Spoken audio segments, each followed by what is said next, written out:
Pernahkah kalian membayangkan punya uang yang cukup untuk mengakhiri kemiskinan di seluruh dunia? Bukan cuma sekali, tapi 22 kali lipatnya. Bukankah kedengarannya mustahil?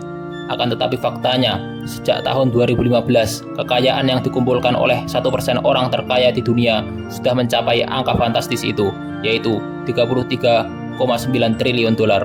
Sementara itu, saat kekayaan mereka meroket, 295 juta orang di seluruh dunia justru menghadapi kelaparan akut. Ini bukan cuplikan film distopia, ini adalah realitas dunia kita. Sebuah dunia yang berjalan di atas sistem yang bernama kapitalisme. Bagi sebagian orang, kata ini adalah mantra kemajuan, inovasi, dan kemakmuran, yaitu jalan keluar dari kemiskinan. Tapi bagi yang lain, kata ini adalah sumber malapetaka, timpangan, eksploitasi, dan kerusakan lingkungan, yang berarti jalan buntu bagi peradaban. Di Indonesia, negara yang katanya berlandaskan gotong royong, pertarungan dua gagasan ini terasa semakin nyata. Kita melihat mal-mal megah berdiri di samping perkampungan kumuh. Kita mengagumi startup Dekakorn, sementara jutaan pekerjanya berjuang dengan upah minimum. Jadi, sebenarnya apa itu kapitalisme? Bagaimana sistem ini bisa merasuk begitu dalam hingga membentuk wajah Indonesia modern? Dan yang terpenting, apakah sistem ini masih cocok untuk kita? Hari ini, kita akan membongkar semuanya. Bukan untuk menghakimi, tapi untuk memahami.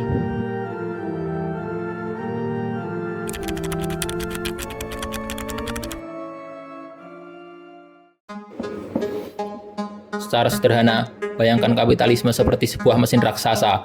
Mesin ini memiliki 3 komponen utamanya. Pertama, kepemilikan pribadi, artinya pabrik, tanah, mesin, atau aplikasi yang ada di smartphone kamu. Itu semua bisa dimiliki oleh individu atau perusahaan swasta, bukan cuma oleh negara. Kedua, motif cari untung. Tujuan utama mesin ini berputar adalah untuk menghasilkan laba atau profit. Uang diinvestasikan untuk menghasilkan lebih banyak uang, terus-menerus tanpa henti. Dan ketiga, pasar yang kompetitif.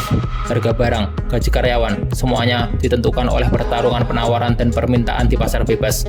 Siapa yang paling efisien dan inovatif, maka dialah yang menang. Logika ini mendorong persaingan, dan persaingan, kata sebagian orang, akan melahirkan produk terbaik dengan harga termurah. Sebuah tangan tak terlihat yang katanya akan mensejahterakan semua orang. Tapi, coba kita bandingkan sejenak dengan DNA bangsa kita, yaitu gotong royong. Kalau kapitalisme bilang, mari bersaing, gotong royong bilang, mari bekerja sama. Kalau kapitalisme mengutamakan keuntungan pribadi, gotong royong mengutamakan kepentingan bersama. Berat sama dipikul, ringan sama dijinjing. Dua pandangan dunia yang bertolak belakang, dan sejarah menunjukkan bagaimana salah satunya secara perlahan tapi pasti ditanamkan di tanah yang satunya.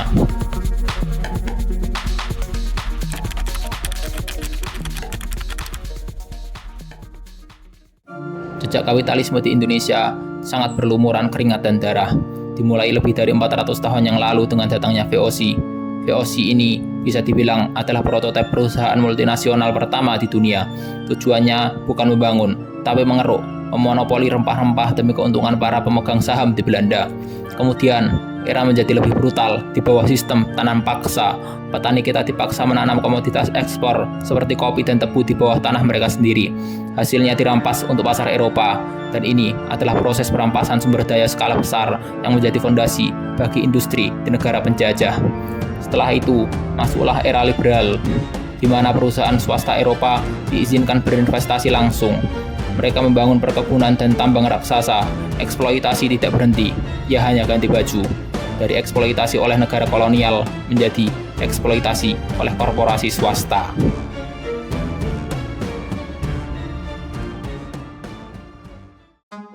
Lompat ke era Orde Baru. Dengan slogan pembangunan, Indonesia membuka pintunya lebar-lebar untuk modal asing dan utang luar negeri. Pertumbuhan ekonomi memang melesat tinggi, pabrik-pabrik berdiri, jalan tol dibangun, dan kota-kota mulai modern. Tapi, kue pembangunan itu tidak dibagi rata. Ia melahirkan apa yang kita kenal sebagai kapitalisme kroni. Proyek-proyek besar, lisensi, dan monopoli hanya diberikan kepada segelintir elit bisnis yang punya koneksi langsung ke pusat kekuasaan. Pertumbuhan ini ditopang oleh utang dan kekayaannya dinikmati hanya oleh segelintir orang. Lalu datanglah tahun 1998, krisis finansial menghancurkan semuanya. Rezim tumbang, dan sebagai syarat untuk diselamatkan oleh IMF, Indonesia dipaksa untuk menjadi lebih kapitalis lagi. BUMN diprivatisasi, pasar dibuka seluas-luasnya, kita terintegrasi penuh ke dalam sistem global dengan segala peluang dan resikonya. Dari VOC hingga era digital sekarang, benang merahnya sama. Perekonomian kita secara historis dibentuk untuk melayani kepentingan modal yang seringkali datang dari luar.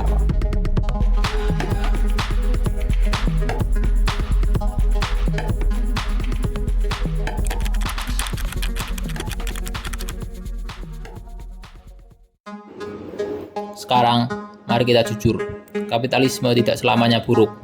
Kita harus akui dampak baiknya.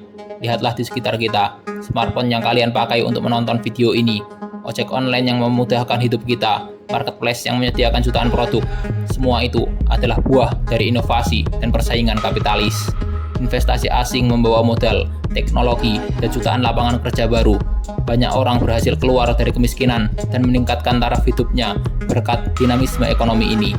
Pertumbuhan ekonomi yang kita banggakan setiap tahun, sebagian besar didorong oleh mesin ini. Inilah wajah cerah kapitalisme yang sering kita lihat.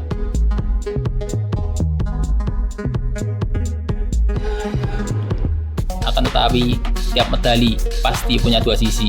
Di balik wajah cerahnya, ada biaya yang harus kita bayar, yaitu biaya sosial dan ekologis yang seringkali tidak terlihat dalam laporan PDB. Pertama, tenaga kerja. Demi menekan biaya dan memaksimalkan untung, upah seringkali ditekan serendah mungkin. Kondisi kerja bahkan diabaikan. Kita bahkan seringkali melihat sendiri perjuangan kaum buruh menuntut upah layak setiap tahunnya. Posisi tawar pekerja menjadi sangat lemah di hadapan pemilik modal. Kedua, kerusakan lingkungan. Ini mungkin biaya yang paling mahal. Hutan kita dibabat habis untuk perkebunan kelapa sawit. Sungai-sungai kita tercemar limbah pabrik. Kota-kota kita kebanjiran karena lahan resapan air diubah menjadi properti komersil. Dalam logika kapitalisme, merusak alam seringkali lebih murah daripada menjaganya. Lalu bagaimana biaya pemulihannya? Tentu saja itu bukan urusan perusahaan, tapi jadi beban kita semua. Dan terakhir, ketimpangan sosial. Pertumbuhan ekonomi hanya terpusat di kota-kota besar, meninggalkan desa-desa jauh di belakang. Orang berbondong-bondong ke kota mencari pekerjaan, menciptakan permukiman kumuh yang padat dan tidak layak.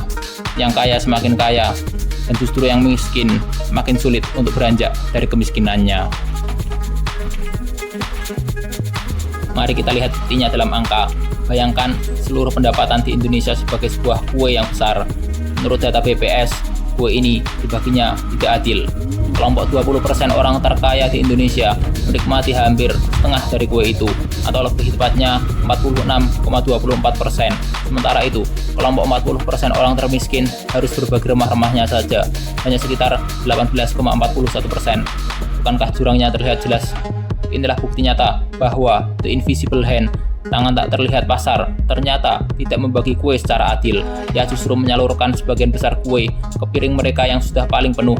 Realitas ini sangat jauh dari semangat sama rasa dan sama rata dalam gotong royong yang selalu kita eluk-elukan.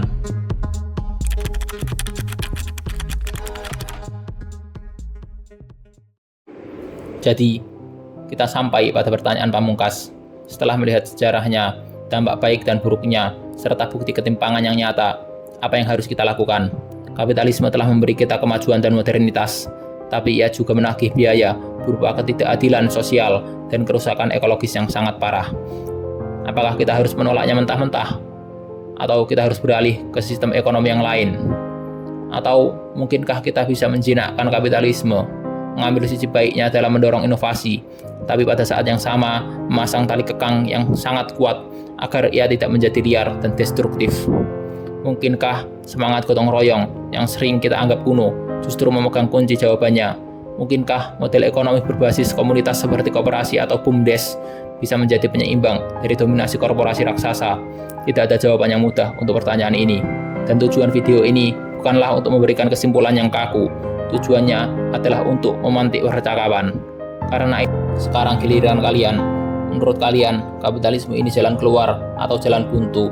Apa pengalaman pribadi kalian merasakan dampak dari sistem ini? Dan apa ide kalian untuk menciptakan sistem ekonomi yang lebih adil untuk Indonesia? Tuliskan pendapat kalian di kolom komentar. Mari kita berdiskusi secara sehat dan cerdas. Dan terima kasih sudah menonton. Sampai jumpa di video berikutnya.